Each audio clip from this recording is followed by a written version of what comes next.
Dear students, मैं हूँ Mrs Hibatur Rauf, assistant professor physics.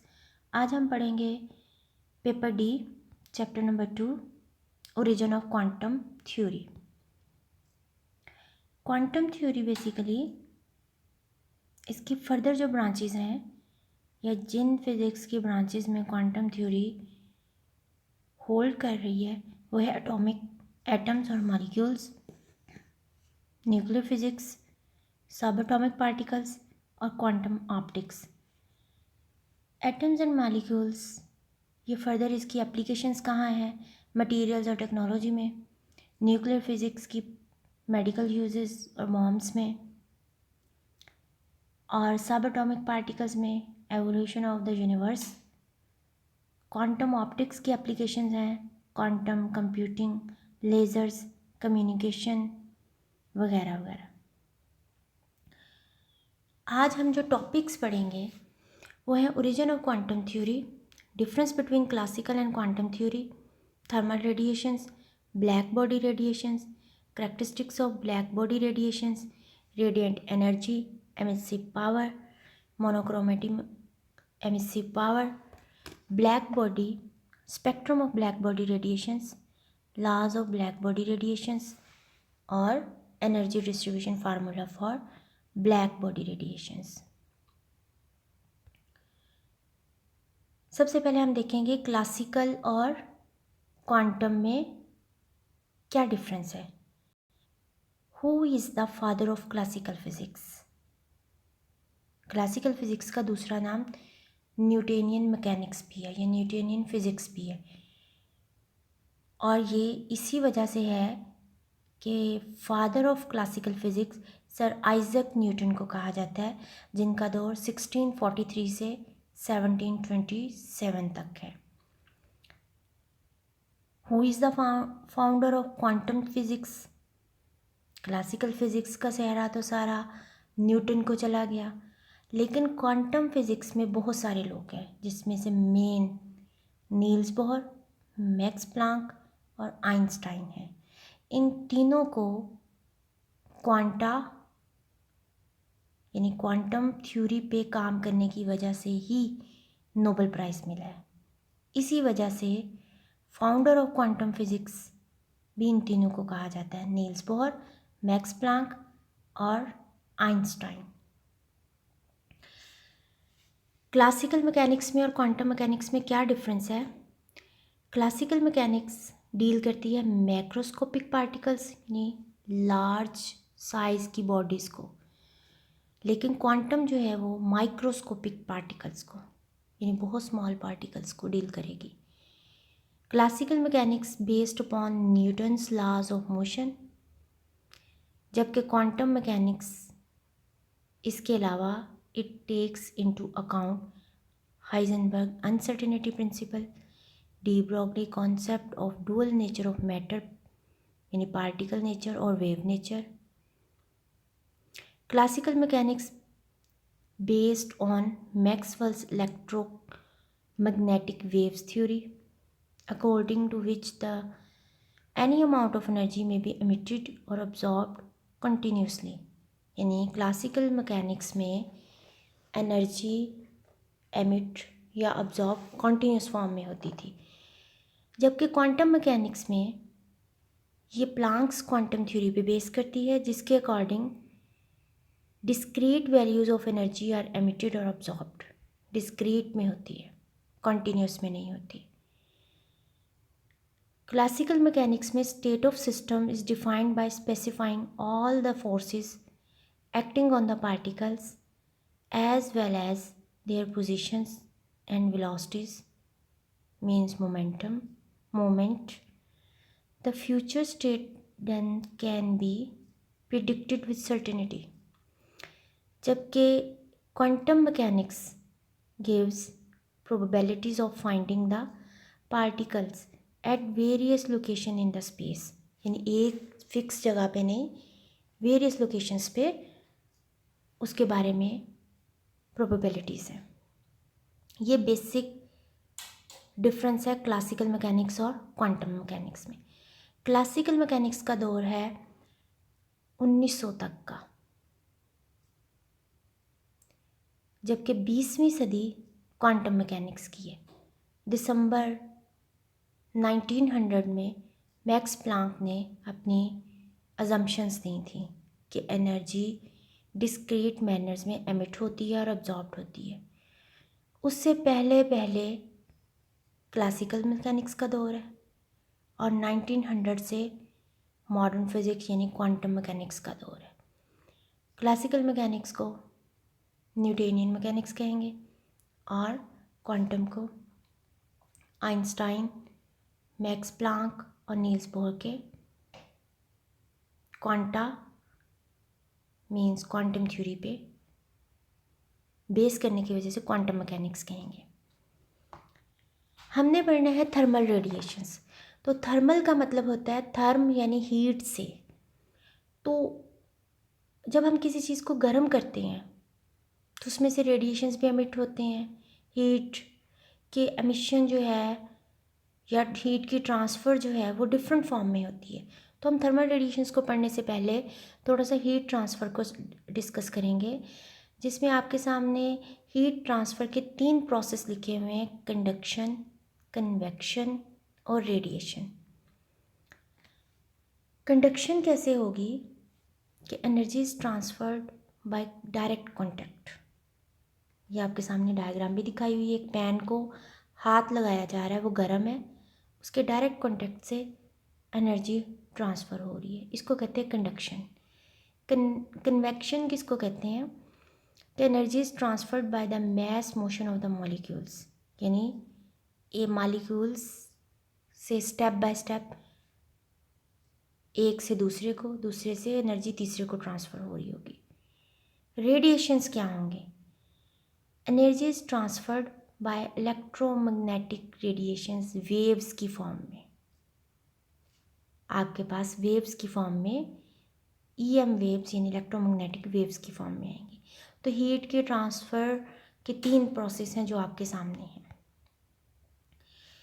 ये जो हीट ट्रांसफ़र हो रही है या जो रेडिएशंस एमिट हो रहे हैं जिनको हम थर्मल रेडिएशंस कहेंगे, जब किसी बॉडी को गर्म किया जाएगा या किसी गर्म बॉडी को ठंडा किया जाएगा तो जो रेडिएशंस एमिट होते हैं या अब्जॉर्ब होते हैं उनके डिफरेंट रीजन्स हैं। अल्ट्रावायलेट रीजन, उसकी रेंज बताई हुई है पर्पल कलर में जो रेंज है। ये सबसे पहले अल्ट्रावायलेट, उसके बाद विजिबल कहते हैं जो इसको आप अपनी आँख से देख सकते हो। जो रेडिएशंस एमिट होंगे उनके एक ख़ास फ्रीक्वेंसी या वेवलेंथ होगी और वो अपनी ख़ास फ्रीक्वेंसी और वेवलेंथ पे ख़ास कलर्स की फॉर्म में हमें शो होंगे और हम उसको देख सकते हैं। जैसे रेनबो कोसे कज़ा को आप देखते हैं। इसके बाद विजिबल रीजन के बाद आपके पास इंफ्रारेड का रीजन है और फिर माइक्रोवेव का रीजन है। ये जब हीट ट्रांसफ़र होती है थर्मल रेडिएशंस में तो उसमें ये रीजन्स जो है प्रोमिनेंटली शो हो रहे होते हैं। थर्मल रेडिएशंस क्या होते हैं? Thermal radiation is the emission of electromagnetic waves from all matter that has a temperature that is greater than absolute zero. जब किसी भी मैटर का टेम्परेचर एब्सोल्यूट ज़ीरो से ज़्यादा होगा तो उसमें से रेडिएशन एमिट होंगे। उन रेडिएशंस को जो एमिशन होगी वो इलेक्ट्रोमैग्नेटिक वेव्स की फॉर्म में होगी और उसको हम थर्मल रेडिएशंस कहते हैं। क्योंकि हम किसी चीज़ को जब गर्म करते हैं तो उसकी गर्माइश जो उसको मिलती है, नीचे से हीट मिलती है, उससे रेडिएशन, उसमें से जो रेडिएशंस एमिट होंगे वो वेव्स की फॉर्म में होंगे। उन वेव्स को इलेक्ट्रोमैग्नेटिक वेव्स कहते हैं। It represents the conversion of thermal energy यानी हीट की जो एनर्जी मिल रही है इनटू इलेक्ट्रोमैग्नेटिक एनर्जी। और ये इसको रिप्रेजेंट कैसे करेंगे? जो हीट की एनर्जी की वो किस में कन्वर्ट हुई? इलेक्ट्रोमैग्नेटिक एनर्जी, और वो वेव्स की फॉर्म में हमारे सामने है। Thermal energy consist of kinetic energy of random movement of atoms and molecules in matter. जब हीट किसी बॉडी को दी जाती है, उसके एटम्स और मॉलिक्यूल्स जो पहले ही ऑलरेडी अपने फिक्स पोजीशन के गिर्द वाइब्रेट कर रहे होते हैं, लेटिस मूवमेंट उनकी होती है, वो इंक्रीज़ कर जाती है क्योंकि उनको हीट मिलती है, उनकी थर्मल वाइब्रेशन इंक्रीज़ करती है। जब वाइब्रेशन इंक्रीज़ करेगी तो उससे काइनेटिक एनर्जी ट्रांसफ़र होगी, और वो किस वजह से होगी? एटम्स और मॉलिक्यूल्स की मूवमेंट की वजह से होगी। और उससे जो एमिशन होगा रेडिएशंस का, वो इलेक्ट्रोमैग्नेटिक वेव्स की फॉर्म में होगा, और उनको हम थर्मल रेडिएशंस कहते हैं। बेसिक कंसेप्ट क्या है, अगर आप इसको समझना चाहें कि ब्लैक बॉडी रेडिएशंस, हम ब्लैक बॉडी को पढ़ेंगे लेकिन उससे पहले बेसिक कंसेप्ट को देखते हैं। जब कोई भी लाइट, जैसे वाइट लाइट, आपको पता है white light is the combination of 7 colours, basically 7 colours होते हैं इसमें। ये वही 7 कलर्स हैं। जब इस लाइट को हम प्रिज्म में से पास करते हैं तो ये सेपरेट होके हमें कलर्स के बैंड्स नज़र आते हैं। एक कलर का बैंड, वो बैंड क्या होता है? वो फ्रीक्वेंसी या उसकी वेवलेंथ नज़र आ रही होती है। उसकी वेवलेंथ होती है, जिस कलर की जो वेवलेंथ होगी वो जो शो हो रही होगी वही कलर हमें नज़र आ रहा होगा। एक बैंड के बाद दूसरा बैंड, तीसरा, टोटल 7 बैंड्स होंगे जो प्रिज्म में हमें पास करने के बाद सेपरेटली नज़र आ रहे होते हैं, या जो कोसे कज़ा में नज़र आते हैं रेनबो में। जब हम वाइट लाइट को किसी बॉडी पे फॉल करेंगे, किसी मैटर पे, किसी बॉडी के ऊपर जब लाइट फॉल करेगी, अब वाइट लाइट डिफरेंट वेवलेंथ्स का कम्बिनेशन है। अब बॉडी पे जब फॉल करेगी तो क्या होगा? ये लाइट को अब्जॉर्ब कर लेगी। अब्जॉर्ब करने का मतलब क्या है? अब्जॉर्ब करके अपने पास रख लेगा। वाइट लाइट जो कि खुद से डिफरेंट वेवलेंथ से कंपोज्ड होती है, किसी भी बॉडी पे जब फॉल करेगी तो 3 पैटर्न आपके सामने होंगे, यानी वो अब्जॉर्ब करेगी, वो कुछ वेवलेंथ्स को अब्जॉर्ब करके अपने पास रख लेगी। नंबर 2, वेवलेंथ्स लाइट उसके ऊपर फॉल करेगी और फिर रिफ्लेक्ट हो जाएगी। जब वो रिफ्लेक्ट होगी, रिफ्लेक्ट होके डिफरेंट शेड्स में आपके सामने आ जाएगी। वो शेड्स रिफ्लेक्ट वही होंगे जो आप, जिनकी वेवलेंथ शो हो रही होगी रिफ्लेक्शन में। तीसरा है ट्रांसमिशन। इसमें क्या होगा? लाइट बॉडी के अंदर से पास करके आगे फॉल कर जाएगी, यानी पास करके गुजर जाएगी और आगे चली जाएगी। इसको कहते हैं ट्रांसमिशन। यानी एक उसने अब्जॉर्ब कर लिया, अपने पास रख ली सारी की सारी वेवलेंथ्स, यानी वेव जो भी लाइट उसमें से अब्जॉर्ब की, टोटल वाइट लाइट जो कि डिफरेंट कलर्स और डिफरेंट वेवलेंथ्स को का कंपोजिट होती है, वो जब बॉडी पे फॉल किया, उसने उसमें से कुछ को अपने पास रख लिया, इसको कहेंगे अब्जॉर्प्शन। कुछ को रिफ्लेक्ट कर दी, यानी उसके ऊपर फॉल की और दोबारा वापस चलेगी, और कुछ उसके अंदर से पास करके आगे गुजर गई, उसको हम ट्रांसमिशन कहेंगे। अब जो ये रिफ्लेक्ट की, इसने हमें कलर्स दिखाए। ये कलर्स कैसे दिखाए कि सपोज़ आपके पास एक टमाटर है, आप टमाटर को देखते हैं, आपको वो रेड कलर का नज़र आता है। वो रेड क्यों नज़र आता है? अगर आप उसको अंधेरे में रख दें तो आपको कोई कलर ही नहीं नज़र आएगा। जब उसके ऊपर लाइट फॉल करती है तो वो रेड शेड देना शुरू कर देता है। क्यों? क्योंकि जो जब उस पर वाइट लाइट फॉल करती है तो टमाटर के अंदर से जो रेडिएशंस एमिट हो रहे हैं, उस रेडिएशंस की वेवलेंथ रेड कलर से मिलती है। तो आपकी आँखों को जो रेडिएशंस जो आपकी आंखें ऑब्जर्व कर रही हैं, जिस रेडिएशंस की वेवलेंथ को, वो रेड शेड में था, इसी वजह से आपको टमाटर का कलर रेड नज़र आया। अगर आपको किसी और वेजिटेबल का, किसी फ्रूट का कलर, मैंगो का कलर ऑरेंज नज़र आता है, येलो में नज़र आता है, या ऑरेंज का कलर ऑरेंज में नज़र आता है, तो ये भी वेवलेंथ्स की वजह से होता है कि बाकी के सारे कलर वो अब्जॉर्ब कर लेती है, यानी टमाटर ने बाकी सारे कलर्स को अब्जॉर्ब कर दिया, सिर्फ रेड कलर को रिफ्लेक्ट किया, इसी वजह से आपको सिर्फ रेड कलर शेड नज़र आया।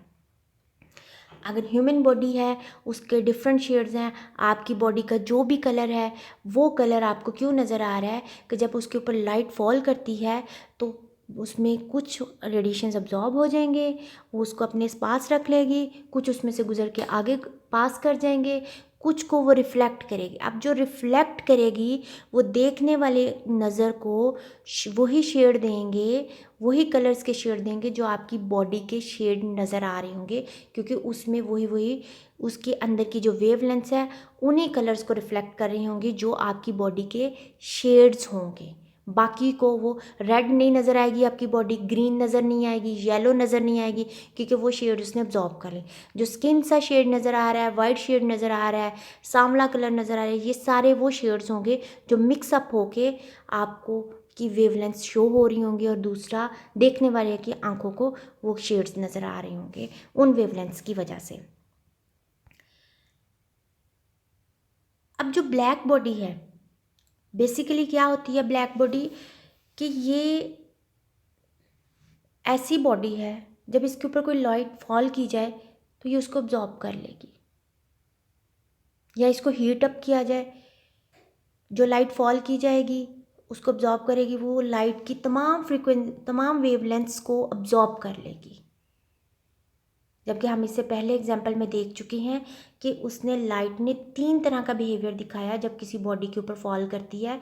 वाइट लाइट जो डिफरेंट कलर्स की कंपोजिट है, अब्जॉर्ब होती है, रिफ्लेक्ट होती है और ट्रांसमिट होती है। लेकिन ब्लैक बॉडी में क्या होता है, जब उसके ऊपर कोई लाइट फॉल करती है वो लाइट वाइट लाइट ही है जो कि डिफरेंट कलर्स के कंपोजिट है, वो सबको अब्जॉर्ब कर लेगी।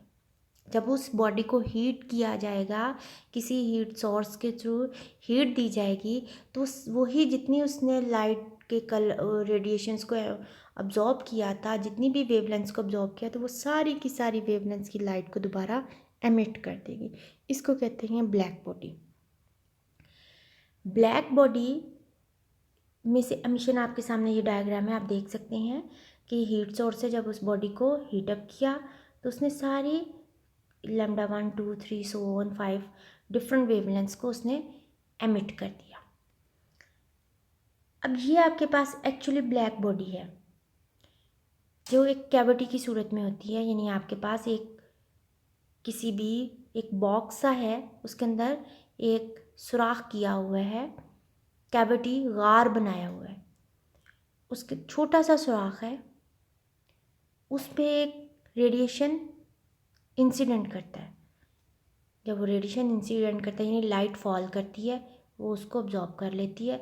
आप देख सकते हैं लाइट उस बॉडी के अंदर बॉडी की वॉल्स के साथ टकरा रही है, और टकराने के बाद वो बाहर नहीं निकलेगी, क्योंकि बाहर इसलिए नहीं निकलेगी, बाहर निकलने के चांसेस बहुत कम है, क्योंकि वो जिस हॉल से एंटर हुई थी वो बहुत स्मॉल है, और वो उस बॉडी के अंदर ही वो वॉल्स के साथ स्ट्राइक करता रहेगा। जो बॉडी है वो उसको अंदर से लैम्प ब्लैक कोटिंग की हुई है। लैम्प ब्लैक कोटिंग जैसे आप धुएं के साथ किसी चीज़ को काला करते हैं, उसको कहते हैं लैम्प ब्लैक।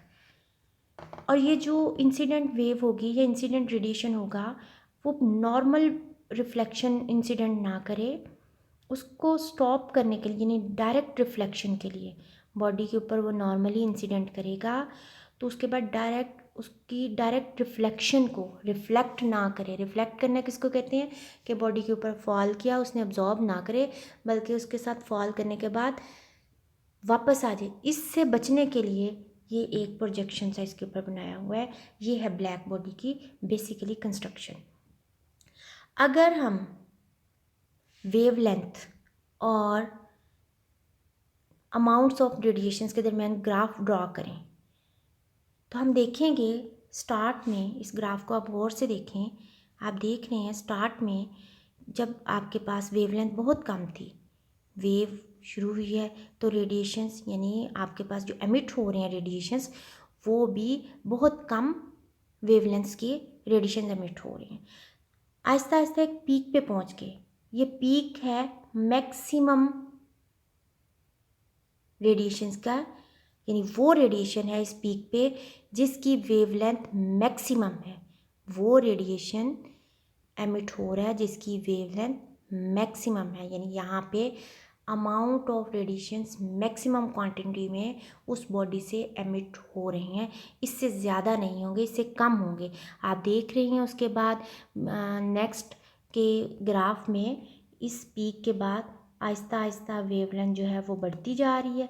ये देखिए वेवलेंथ बढ़ती जा रही है, लेकिन ग्राफ में आप देख सकते हैं कि आपके पास ये डाउन होता जा रहा है। जब डाउन होगा इट मीन्स के वेवलेंथ इंक्रीज़ हो रही है, अमाउंट्स ऑफ रेडिएशंस की क्वांटिटी डिक्रीज़ हो रही है। मीन्स के जो रेडिएशंस एमिट हो रहे थे उनकी वेवलेंथ्स मैक्सिमम अमाउंट वाले रेडिएशंस भी कम तादाद में एमिट हुए हैं, और उसके बाद फिर उनकी तादाद और कम हो गई, मैक्सिमम हुई लेकिन फिर कम हो गई, लेकिन ज़ीरो नहीं होगी। आप देख सकते हैं वो ज़ीरो को टच नहीं कर रही, ये लाइन यहाँ जाके ज़ीरो को टच नहीं कर रही, बल्कि वो उस ज़ीरो के करीब है, ज़ीरो नहीं होगी। यानी एंड पे भी जाके कुछ ना कुछ बहुत कम अमाउंट के रेडिएशंस को, यानी अमाउंट से मुराद बहुत कम वेवलेंथ के रेडिएशंस को वो एमिट करता ही रहेगा, यानी बॉडी एमिशन होती ही रहेगी। अब ये जो मैक्सिमम पीक जो आपको दिखाई हुई है, आपके पास ये जो ग्राफ है इसमें जो पीक दिखाई हुई है, ये पीक क्या शो कर रही है? ये वाली पीक आपके पास क्या शो कर रही है? ये पीक आपको ये बता रही है कि जो डिफरेंट रेडिएशंस एमिट हुए वो आपको नज़र नहीं आ रहे, लेकिन जो मैक्सिमम एमिशन हुई वहाँ से एक कलर नज़र आ रहा है आपको, बॉडी का एक शेड नज़र आ रहा है, बाकी शेड नज़र नहीं आ रहे। सपोज़ लोहे को गर्म किया जाता है, तो जब लोहा गर्म हो रहा होता है, अगर आप उसको गौर से देखें तो आप देखेंगे कि उसमें या रेड कलर का होगा या रेडिश ऑरेंज होगा, फिर ब्लू कलर होगा, येलो होगा, इस तरह उसके शेड बदलते जाएंगे। अब जब वो रेड कलर था तो रेड कलर के साथ बाकी शेड्स भी थे, लेकिन नज़र आपको रेड आ रहा था। उसकी वजह ये कि रेड कलर की वेवलेंथ उस टाइम पे जो रेडिएशंस एमिट हो रहे थे, जो उसका अगर ग्राफ ड्रा करेंगे मैक्सिमम पीक पे जो नज़र आ रहे हैं लैम्डा एम, लैम्डा मैक्सिमम, वो रेड कलर थे। बाकियों की अमाउंट्स रेडिएशंस की, बाकी कलर्स जो है उनके रेडिएशंस की अमाउंट कम थी, लेकिन रेड कलर की रेडिएशंस की अमाउंट ज़्यादा थी। इसी वजह से आपको रेड शेड नज़र आया। सो इट मीन्स यहाँ से हम ये कंक्लूजन निकाल सकते हैं कि आपको एक टाइम पे जो एक कलर नज़र आ रहा है वो इसी वजह से नज़र आ रहा है कि उसमें मैक्सिमम अमाउंट ऑफ रेडिएशंस जो होंगे वही शेड उसी शेड को आपकी आंखें देख सकेंगी, बाकी शेड्स को नहीं। ब्लैक बॉडी क्या होती है? ब्लैक बॉडी ऐसी बॉडी होगी, एक आइडियल बॉडी होगी, ये थ्योरेटिकली बॉडी होती है, ऐसी बॉडी होगी which absorbs all the electromagnetic radiation that strikes या incident on it, so that all incident radiation is completely absorbed. या हम जब उसको हीट देंगे तो जितने उसने रेडिएशन एमिट अब्जॉर्ब किए थे वो सारे के सारे रेडिएशंस को एमिट कर देगी। ये जो प्रोसेस है जो हम पीछे पढ़ के हटे हैं कि टेम्परेचर, और जैसे जैसे हम टेम्परेचर बढ़ाएंगे रेडिएशंस की एमिशन इंक्रीज़ होती जाएगी, हीट बढ़ती जाएगी, एमिशन भी बढ़ती जाएगी, और वेवलेंथ्स मैक्सिमम पे पहुंचती जाएगी। किसी एक कलर की, किसी कलर की डाउन होती जाएगी, किसी कलर की मैक्सिमम होती जाएगी, फिर जो मैक्सिमम पीक पे होगी वही हमें नज़र आएगी, बाकी नहीं। इसी प्रोसेस के थ्रू हम स्टार्स का टेम्परेचर कैलकुलेट करते हैं या डिटरमिन करते हैं। सपोज़ हमारे पास सन है, सूरज, उसका टेम्परेचर जो अप्रॉक्सीमेटली बताया गया है वो टेम्परेचर हमने इसी प्रोसेस के थ्रू देखा है कि जो कलर उसमें से एमिट हो रहा है उस कलर की वेवलेंथ को देखा गया, और वहाँ से हमें अंदाज़ा हो गया कि इसमें इसका टेम्परेचर क्या है। क्योंकि स्टार्स या सन जो भी हैं उन पे कुछ थर्मामीटर तो लगाया नहीं हुआ जिससे हम उसका टेम्परेचर फाइंड आउट कर सकें, तो यही प्रोसेस है जिसके थ्रू हम इसका टेम्परेचर फाइंड आउट कर सकते हैं। ये आपके पास कॉन्सेप्ट ब्लैक बॉडी दिया हुआ है कि आपको सूरज दिखाया हुआ है, सूरज भी एक ब्लैक बॉडी के तौर पे काम करता है। इसी तरह ये आपके पास लावा दिखाया हुआ है, जो यहाँ भी आपको जो शेड इसका ऑरेंज नज़र आता है। अब ये ऑरेंज के साथ अगर आप गौर करें, कहीं कहीं हमें येलो शेड भी नज़र आ रहा होगा, कहीं रेड शेड भी नज़र आ रहा होगा, कहीं ब्लू शेड भी बीच में आ रहा होगा, लेकिन हम अगर ओवरऑल देखेंगे तो ये आपको ऑरेंज शेड में नज़र आ रहा होगा। इट मीन्स कि जो लावा इसकी रेडिएशंस उस टाइम एमिट हो रहे थे, और जो ग्राफ बना, जो पीक पे ग्राफ पे अब जब उसकी वैल्यू कैलकुलेट की अमाउंट्स ऑफ रेडिएशंस की, तो वो अमाउंट्स ऑफ रेडिएशंस की वेवलेंथ जो थी वो ऑरेंज शेड से जाके मिली।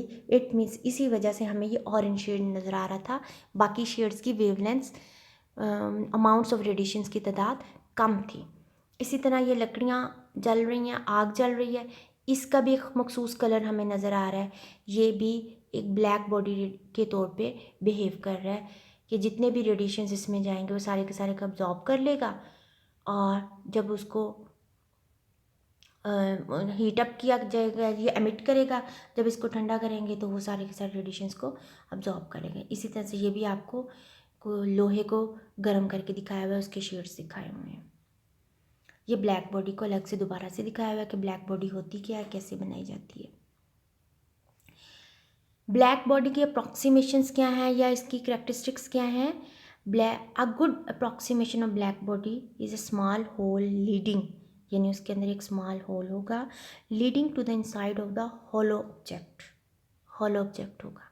The hole act as a perfect absorber, यानी वो एक स्मॉल होल जो है वो भी परफेक्ट ऑब्जॉर्बर के तौर पे बिहेव करेगा। परफेक्ट ऑब्जॉर्बर मीन जो हम उसके ऊपर लाइट फॉल करेंगे जो कि वाइट लाइट होगी, जो कि कंपोजिट होगी डिफरेंट वेवलेंथ्स का, वो सारी की सारी वेवलेंथ्स को ऑब्जॉर्व कर लेगी। जबकि हमने देखा आम मैटर, आम बॉडी, ह्यूमन बॉडी, कोई लकड़ी, कोई भी और बॉडी या कोई मैटर, वो क्या करती है, वो तीन तरह का बिहेवियर शो करती है, अब्जॉर्ब करती है, रिफ्लेक्ट करती है और ट्रांसमिट करती है। जबकि ब्लैक बॉडी सिर्फ अब्जॉर्ब करेगी या फिर एमिट करेगी।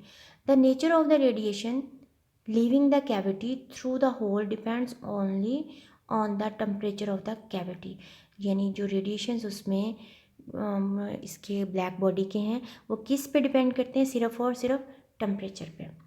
करेक्टरिस्टिक्स क्या है इसकी? अप्रॉक्सीमेशन करेक्टरिस्टिक्स एक ही चीज़ है।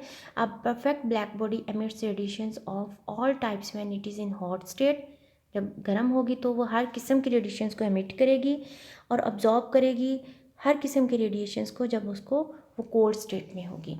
Black body radiations do not depend upon the material, यानी मटीरियल पे भी डिपेंड नहीं करती, साइज़ पे भी डिपेंड नहीं करती और उसकी शेप पे भी डिपेंड नहीं करती, जिस बॉडी पे की बनी हुई होती है या जो बॉडी उसकी होगी, but it depends upon the temperature of the body, उस बॉडी का टेम्परेचर क्या है।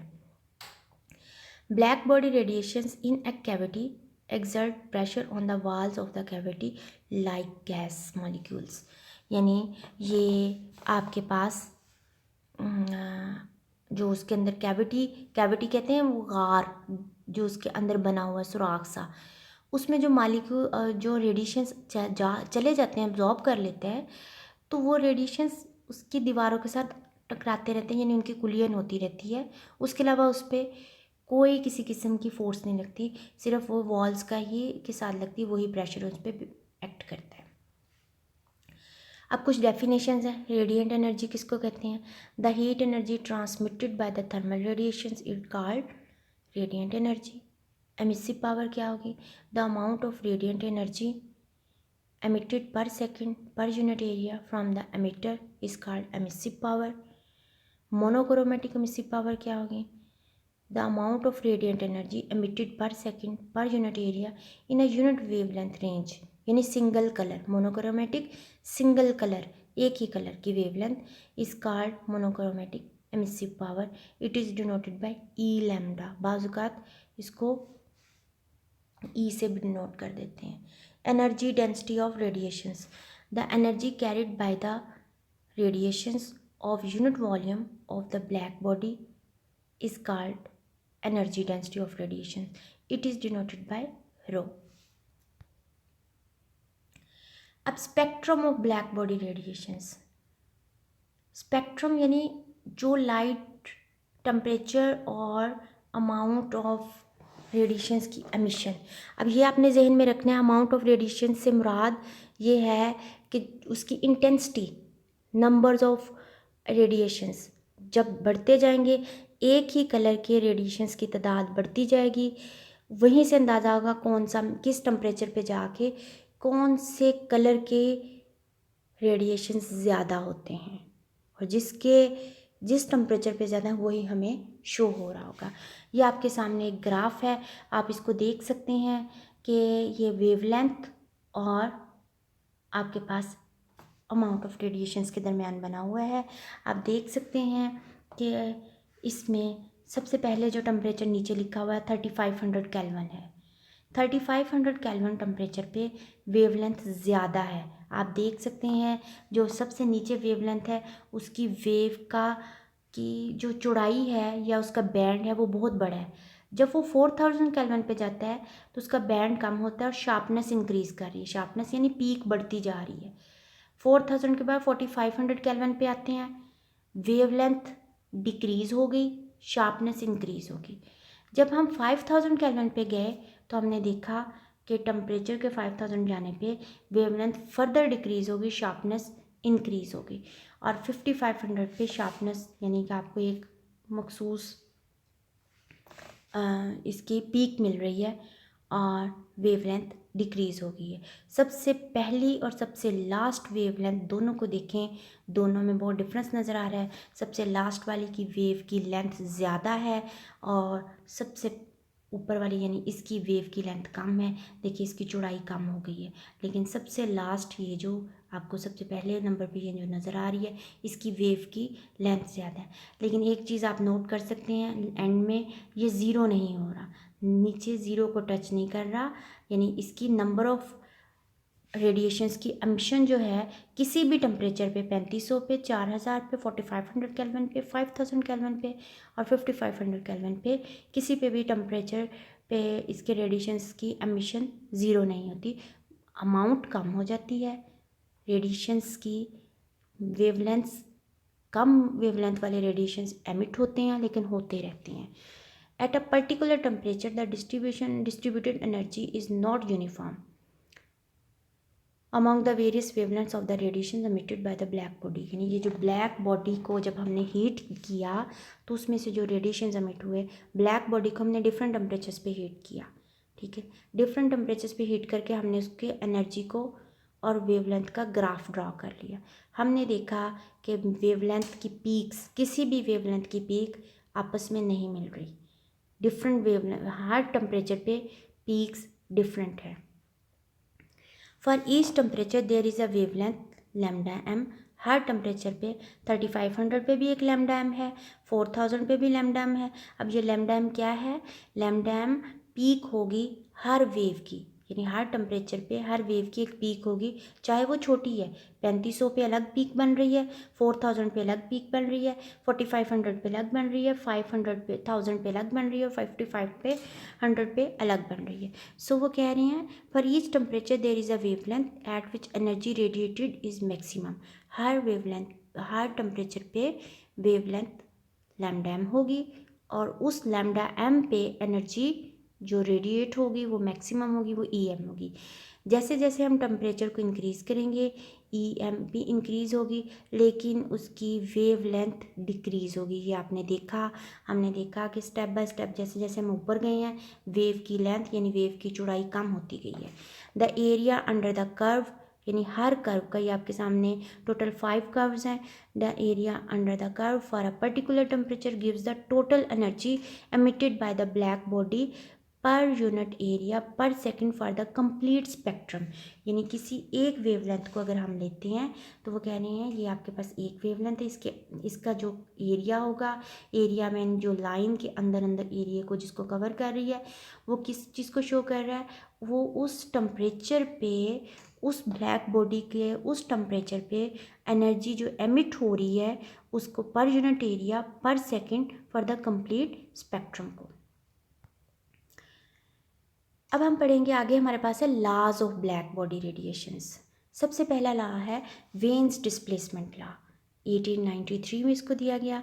The black body radiation curve for different temperature peaks at a wavelength inversely proportional to temperature, यानी वेन्स में आपके पास जो वेवलेंथ है वो इन्वर्सली प्रोपोर्शनल, यानी लैम्डा मैक्सिमम। लैम्डा मैक्सिमम से मुराद जो भी टेम्परेचर आपको दिया गया है, उस बॉडी को जो भी टेम्परेचर दिया गया है, उस टेम्परेचर पे जो रेडिएशंस एमिट हो रही हैं उसमें मैक्सिमम वेवलेंथ की जो रेडिएशन होगा वो इन्वर्सली प्रोपोर्शनल होगा एब्सोल्यूट टेम्परेचर टी के। और इसमें कांस्टेंट सी लगाया हुआ है, सी की वैल्यू है 2.898 मल्टीपल 10⁻³ मीटर पर केल्विन, ये नीचे उसकी यूनिट लिखी हुई है। ये आपके पास वेन्स डिस्प्लेसमेंट लॉ है, जो कि पहला ब्लैक बॉडी रेडिएशंस का लॉ है। दूसरा लॉ आपके पास है स्टीफन्स लॉ। स्टीफन्स लॉ और Stefan's Boltzmann law, the energy radiated by a black body, यानी जो ब्लैक बॉडी एनर्जी रेडिएट करेगी, यानी रेडिएशंस को एमिट करेगी, उसकी जो एनर्जी होगी या वो रेडिएटर पर सेकंड पर यूनिट एरिया, वो किसके प्रोपोर्शनल होगी? वो डायरेक्टली प्रोपोर्शनल होगी 4th power of the absolute temperature. अब यहाँ पे वो किसके प्रोपोर्शनल है? Energy 4th power of temperature के। और पीछे हमारे पास जो वेवलेंथ थी वो किसके प्रोपोर्शनल थी? इन्वर्सली प्रोपोर्शनल थी टेम्परेचर के। यहाँ वो डायरेक्टली प्रोपोर्शनल है और उस टेम्परेचर के 4th पावर के डायरेक्टली प्रोपोर्शनल है। Means E is equal to, ये F लिखा हुआ है लेकिन E is equal to sigma T4। Sigma आपके पास कांस्टेंट है, इसको स्टीफन कांस्टेंट कहते हैं। टी एब्सोल्यूट टेम्परेचर है और इसकी 4th पावर के ये प्रोपोर्शनल है। Energy distribution formula for the black body radiations. अब हम इसकी वेन्स फार्मूला को पहले कैलकुलेट करेंगे, ये पहले स्टेट किया है, अब हम इसको कैलकुलेट करेंगे, फिर इसका एक ग्राफ ड्रा करेंगे। वेन्स ने एक इम्पिरिकल फार्मूला ड्राइव किया था, energy density rho lambda inside the cavity radiator, rho lambda is equal to C1 lambda inverse 5 divided by exponential C2 divided by lambda T. C1 और C2 जो आपके पास constants हैं, जिनकी value हम experiment के दौरान फाइंड कर सकते हैं। ही ड्रा कर्व बिटवीन रो लैम्डा और लैम्डा, यानी इसके दरमियान उसने जब कर्व ड्रा की, जो कि डायग्राम में आपके सामने ही है। आगे भी हम डायग्राम देखते हैं कि इसमें आपके सामने जो सबसे नीचे जो डायग्राम है ये वेन्स लॉ लिखा हुआ है। ये सबसे नीचे डॉटेड लाइन जो है ये आपके पास वेन्स फार्मूला की कर्व है। His formula is based on the classical theory. ये जो आपके पास वेन्स फार्मूला है ये क्लासिकल थ्योरी पे बेस करता है और ये फेल हो गई to explain the curve at the large wavelength. क्यों ये क्लासिकल थ्योरी पे बेस्ड करता है और ये क्यों फेल हुआ? इसलिए कि ये लार्ज, जब हम जैसे जैसे हम इसकी वेवलेंथ को ज़्यादा करेंगे, वेवलेंथ इंक्रीज़ करेंगे, तो हमने पढ़ा पीछे वेन्स फार्मूला के lambda proportional to 1/T। Lambda आपके पास इन्वर्सली प्रोपोर्शनल है टी के। अगर हम वेवलेंथ को इंक्रीज़ कर देते हैं तो टेम्परेचर आपका डिक्रीज़ हो जाता है। इट मीन्स कि आपके पास ये बहुत बड़ा इशू था जब वेन्स फार्मूला ड्राइव करते हुए कि अगर टेम्परेचर इंक्रीज़ करते हैं तो आपके पास वेवलेंथ डिक्रीज़ हो जाती है। So at large value of wavelength energy density become zero. अगर हम वेवलेंथ को बढ़ा देते हैं तो एनर्जी डेंसिटी ज़ीरो हो जाती है, जो कि पॉसिबल ही नहीं है। हम पीछे पढ़ चुके हैं कि ब्लैक बॉडी रेडिएशंस एमिट होते ही रहेंगे, ज़ीरो कभी भी नहीं होंगे। Also he could not explain the origin of the radiations. इसने ये भी नहीं बताया कि रेडिएशंस का ओरिजिन कहाँ है, क्या है, कहाँ से ये स्टार्ट हुए। सो इसका फार्मूला जो है वो रिजेक्ट कर दिया गया। नेक्स्ट फार्मूला है Rayleigh Jeans formula. After when the Rayleigh Jeans try to solve the problem of black body radiations, they assume that the radiations in the cavity are reflected back and forth from the walls in the form of standing waves। उसने कहा कि जब cavity के अंदर जाते हैं तो वो एक दीवार के साथ टकरा के दूसरी दीवार के साथ लगाते हैं, बैक एंड फोर्थ, यानी ऑसिलेशंस, उसमें मुसलसल वाइब्रेशंस प्रोड्यूस होती रहती हैं। और उसको उसने कहा कि इसमें जो वेव्स प्रोड्यूस होती हैं, यानी ये रेडिएशंस बिहेव करते हैं स्टैंडिंग वेव्स के तौर पे in the range of frequency, और उनकी जो फ्रीक्वेंसी है nu and nu plus d v, then rho lambda is equal to 8 pi nu square d nu over c cube into v. यहाँ पे आपके पास न्यू फ्रीक्वेंसी है, v वॉल्यूम है, c आपके पास वेलोसिटी ऑफ लाइट है। आप जानते हैं kinetic energy, translational kinetic energy आपके पास हाफ kT की इक्वल है। Due to standing waves which vibrates या vibrational kinetic energy between the two walls is double of the kinetic energy, क्योंकि एक दफ़ा जाएगी उसकी काइनेटिक एनर्जी हाफ kT होगी, वापस आएगी उसकी काइनेटिक एनर्जी हाफ kT होगी, तो टोटल उसकी काइनेटिक एनर्जी होगी 2 into half kT means kT। The above formula can be written as, इसमें आप वैल्यूज़ पुट कर देंगे और c आपके पास है v is equal to f lambda होता है, v की जगह आपने वेलोसिटी ऑफ लाइट c लिख दी, f यानी फ्रीक्वेंसी की जगह न्यू और lambda, c is equal to nu lambda, और इसका स्क्वायर लेंगे यानी c nu over c square is equal to 1 over lambda square. Rearrange करने के बाद आपके पास इक्वेशन आएगी rho lambda D lambda is equal to 8 pi k T over lambda 4 D lambda. The experimental curve of this formula is as shown in the figure. ये आपके पास जो डायग्राम है, इस डायग्राम में आप देख सकते हैं तीनों फार्मूलाज को इकट्ठा दिखाया हुआ है। रेले जीन्स फार्मूला जो है इसमें आपने देखा कि आपके पास जो एनर्जी डेंसिटी है वो डायरेक्टली प्रोपोर्शनल है फोर्थ पावर ऑफ टेम्परेचर के। इट मीन्स कि ये लार्ज वेवलेंथ पे आपके पास इसमें टेम्परेचर के ज़्यादा इंक्रीज़ करने से वेवलेंथ शॉर्ट होगी। आप देख सकते हैं कि ये आपके सामने जो डायग्राम है इसमें प्लांक्स भी है, वेन भी है और रेले जीन्स भी है। 3 कलर्स हैं, ब्लू कलर रेले जीन्स का, रेड कलर वेन्स का और ब्लैक में प्लांक्स का। प्लांक को हम आगे पढ़ते हैं।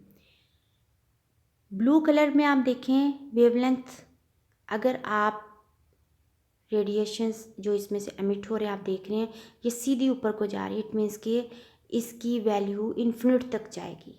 आपके पास जितनी भी वेवलेंथ्स है जो एमिट हो रही हैं उसकी मैक्सिमम रेंज होगी इन्फिनिट, मिनिमम रेंज होगी 0।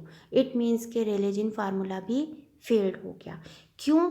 क्योंकि हमें ऐसी रेंज चाहिए जिसमें मैक्सिमम आपके पास वेवलेंथ पे भी काम करे, वो टेम्परेचर इंक्रीज़ करें तो वेवलेंथ डिक्रीज़ हो रही है। वेन्स फार्मूला में आपने देखा इन्वर्सली प्रोपोर्शनल है, रेले जीन्स फार्मूला में आपने देखा डायरेक्टली प्रोपोर्शनल, दोनों एक दूसरे के ऑपोजिट हैं।